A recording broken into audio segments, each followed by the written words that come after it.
سرخط مهمترین خبرها: کمیته دین نرخ سفر حج را اعلام کرد. چرا مقامات زنازنی و کشته شدن ورزشکاری تاجیک را شرح نمی‌دهند؟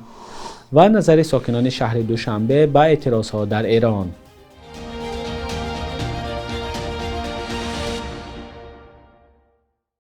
سلام بینندگان عزیز، آخرین خبرهای تاجیکستان و جهان را در برنامه نویدی بامدادی تقدیمتان میکنیم. امروز 13 ینوار سال 2026 است. وکیلان مردمی تاجیکستان بعد از تقریباً 8 سال سازشنامه را تصویب کردند که شرط و شرایط حضور شهروندان کشور در قرقیزستان و حضور ساکنان همسایه کشور در تاجیکستان را تعیین میکند.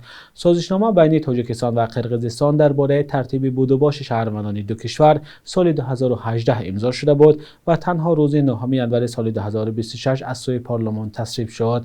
عبدالرحمن علمشاهزاده معاون اول وزیر امور داخلی تاجیکستان در حضور وکیلان گفته است که این سند مهلت عهدهداری ثبت نام و یا از این شرط آزاد کردن شهروندان را تعیین می‌کند. معاون وزیر درباره مهلت ثبت چیزی نگفته است، ولی ظاهراً شهروندان دو کشور در صورت تصویب نهایی شدن سند در هر دو کشور حق خواهند داشت از 30 تا 90 روز در قلمرو دو کشور به ثبت رسمی زندگی کنند. به قبل معاون وزیر سازشنامه بر رشد منبعث مناسبت‌های دوستانه میان تاجیکستان و قرقیزستان مساعدت می‌کند. تاجیکستان و قرقیزستان تا اول سال 2025 به سبب دعوا سر موضوع قلمرو مناسبت‌های خوبی با هم نداشتند. وزارت کارهای خارجه ارمنستان به سفیر روسیه در یریون یادداشت اعتراضی یا نوت سپرده است. در این نوت ارمنستان از اظهاراتی که در شبکه‌های دولتی روسیه صدا داد نگرانی کرده است. سخن درباره برنامه ولادیمیر سلاویوف مبلغ روس می‌رود که گسترش عملیات مخصوص نظامی را در کشورهای آسیای مرکزی و ارمنستان از احتمال دور نمی‌داند. روسیه جنگش در اوکراین را عملیات مخصوص نظامی می‌داند. وزارت کارهای خارجه ارمنستان به سفیر روسیه گفته است این حرف‌های سلاویوف نقض غیر قابل قبول استقلالیت ارمنستان و دغلانه ویران کردن مناسبت‌های دوستانه مسکو و یریون است. اخیراً ولادیمیر سلاویوف در یک برنامه تلویزیونی گفت منطقه نفوذ از حقوق بین المللی بالا می‌ایستد. این حرف‌های سلاویوف مبلغ روس در پس منظر حادثه‌های ونزوئلا، عملیات ایالات متحده آمریکا ضد نیکولاس مادورو و واکنش وزارت کارهای خارجه روسیه صدا داد.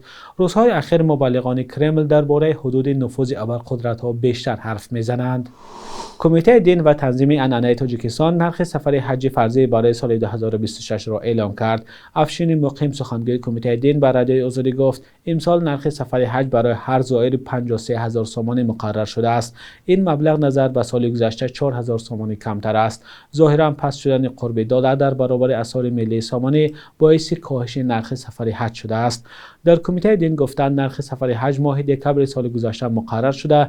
داوطلبان الکی مبلغ‌های خود را سپاریدند. سالانه از تاجیکستان حدود 5-6 هزار کس برای ادای مناسک حج فرضی به عربستان سعودی می‌روند. در نظر است که امسال زائران تقریباً ماه می به عربستان سعودی سفر کنند. کمیته دینی تاجیکستان به ساکنان هشدار داده است که در موسم حج فرضی بدون روادید حج به عربستان سفر نکنند، چون می‌توانند بازداشت و جریمه شوند. حج یکی از 5 رکن دین اسلام است و ادای آن برای مسلمانان دارا حتمی میباشد. با گذشت قریب 2 روز از زنازنی و مرگ یک ورزشکار تاجیک، مقامات کارهای داخلی تا حال قضیه را رسما شرح ندادند. شام 11 ینوار در یک مناقشه گروهی در یک از مرکزهای بازی کامپیوتری شهر کولاب، ورزشکار نچندان شناخته محمد علی سعداللویف کشته و 2 تن دیگر سخت مجروح شدند. این ورزشکار همگی 15 سال داشت. او را روز 12 ینوار در زادگاه شهر کولاب به خاک سپاریدند. به گفته منابع آگاه به دل ورزشکار هنگام مناقشه یک کارت زدند. 2 زخمی دیگر در شفاخانه ولایتی واقع در شهر کولاب بستری شدند. خبرنگار رادیوی آزادی برای گرفتن شرح رسمی به ریاست کارهای داخلی ولایت ختلان مراجعت کرد، اما به سوالهای ما تا این لحظه پاسخ ندادند. منابع رادیوی آزادی میگویند که مقامات انتظامی کولاب نسبت به این حادثه با اتهام قصدا رسانیدن ضرر وزین به سلامتی و اوباشی پرونده جنایتی باز کردند.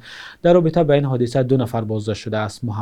محمد علی سعداللویف ورزشکار نوع محاربه‌های آمیخته در چند مسابقه در داخل کشور جای اول گرفته است. بار اول نیست که نورسان در تاجیکستان هنگام مناقشه کارت کشی میکنند و یکدیگر را میکشند. موج واکنش‌ها به اعتراض‌های اخیر در ایران و سرکوب ناراضیان از سوی مقامات قدرتی ادامه دارد. نخست وزیر سوئد یا شویتزر روز یکشنبه 11 ینوار در شبکه ایکس یا توییتر نوشت گزارش دهشتناک از ایران درباره کشته شدن اعتراضگران نشر شده است. ما هر گونه استفاده از خشونت علیه اعتراضگران مسالمت آمیز را محکوم می‌کنیم. آنتونیو گوترش دبیر کلی سازمان ملل هم اعلام کرده است که از گزارش‌ها درباره خشونت و استفاده زور توسط مقام‌های ایرانی علیه اعتراضگران که باعث کشته شدن ده‌ها نفر گردید وحشت زده شده است. گوترش خواستار برقرار کردن خط اینترنت در ایران و دسترسی به اطلاع شد. اعتراضها در ایران که با دلیل بالا رفتن نرخ‌ها و پس شدن قربه پول ملی سر زد بیش از 2 هفته است که ادامه دارد. مقامات ایران اینترنت را در کشور قطع کرده به گفته سازمان‌های حامی حقوق به سرکوب بیرحمانه ناراضیان ادامه می‌دهند. آژانس خبری فعالان حقوق بشر که قرارگاهش در آمریکاست روز 11 ژانویه گفت که در جریان اعتراضهای 15 روز اخیر 544 نفر کشته شدند. به گفته سازمان دست کم 10,000 نفر بازداشت شدند. تصدیق درستی این حرفها به دلیل قطعی دسترسی به اینترنت در ایران فعلا غیر امکان است. اعتراضها در ایران هزاران کیلومتر دورتر در تاجیکستان هم واکنش‌های به دنبال داشت. این موضوع بحث گرم را میان کاربران شبکه‌های اجتماعی در تاجیکستان به میان آورده است. همکاران ما زرنگز نوروزشاه و شهلای عبدالله نظری ساکنان و مهمانان دوشنبه را در همین موضوع پرسیدند. حتی نکنم درست شد همین حادثه ها رو طریق من همین اینترنت میبینیم ما هم زید میشویم برای که ما هم مسلمان هستیم، ما هم همزبان هستیم، فرزبان هستیم. میخواستیم که تستر نه تنها در ایران بلکه در دیگر دولت ها هم همیشه صلح و آبادی باشد. شما چرا مردم به کوچه ها برآمدند؟ اکنون اولا که به هر یک شبکه ها باور کردن لازم نیست. در اصل چی بودنش رو نمیدونم ولی خیلی غمگین میشیم وقتی که هم خیلی حالت را میبینیم. دولت ایران به نهایت دولت قدرتمند است. باز میگویم که مردم اعتراضگران بسیار هستند. آنها را به فکر شخصی به فکر عقیده من این کاری آنها خطا است و از دیگر دولت ها یعنی عادی کرده گویم آنها را فریب کرده ایستادند. به نظرتون سببی به خیابان برآمدن مردم در چی است در ایران؟ اكو این شاید که ما چخیری که ما خودمون میدونیم که چخیر ناتنجوی سالهای 90 تا 2000 چین خیری که موقع شدگی بود آنها میخوان که همین خیر کنند.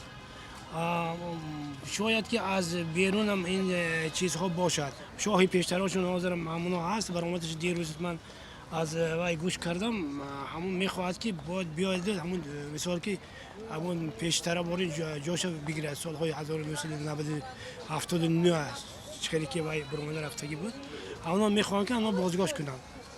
نه که اکنون اینا اعتراف تمام خلقش در اونجا بسیاری خلق از روی گویم از روی گفته‌های سیاستمداران از روی گفته‌های چیزهای جهانی انا در اونجا بسیار به ترتیبی ها شده ایستاده است.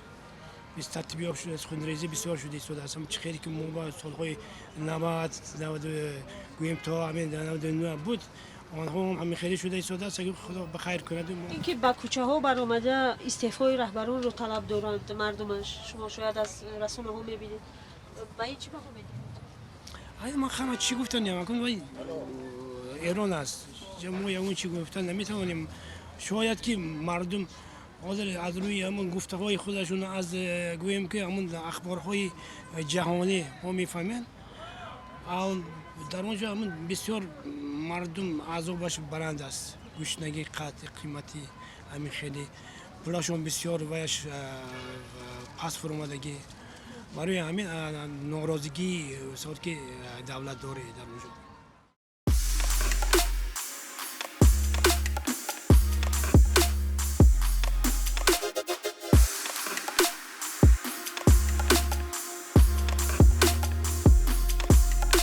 همه چیزی که میخواهند و میخواهید در اینجا هست.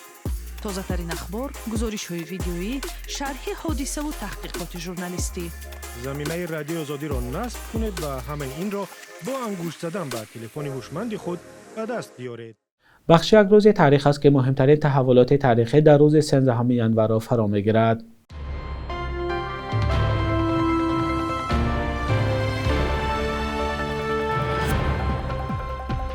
مقامات روسیه ماه ینور سال 2020 گفتند در زندان‌های این کشور بیش از 6800 شهروند تاجیکستان هستند که اکثرشان برای نقض مقررات مهاجرت پشت پنجره انداخته شدند.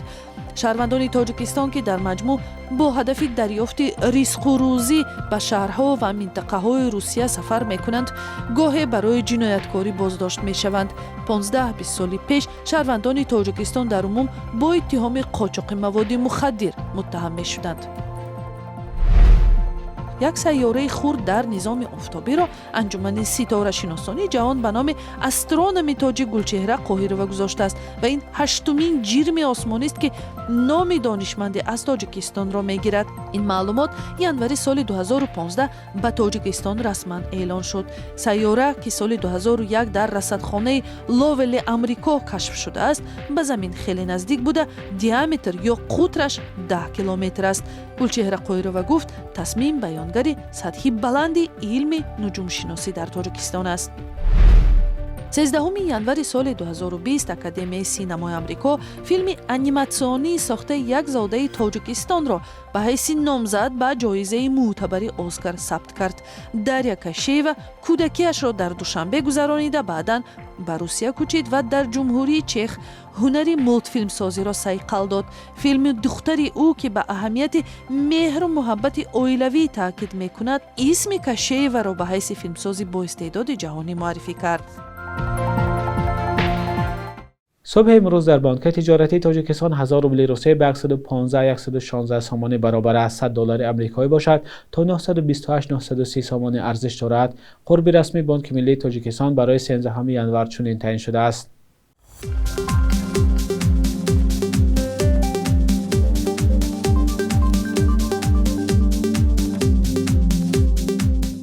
بینندگان عزیز، به پایان برنامه نویدی بامدادی رسیدیم. خبرهای از این بیشتر را در سامانه رادیوی آزادی با نشان آزادی.org و صفحه ما در شبکه‌های اجتماعی پیدا کنید. خدا نگهدارتان.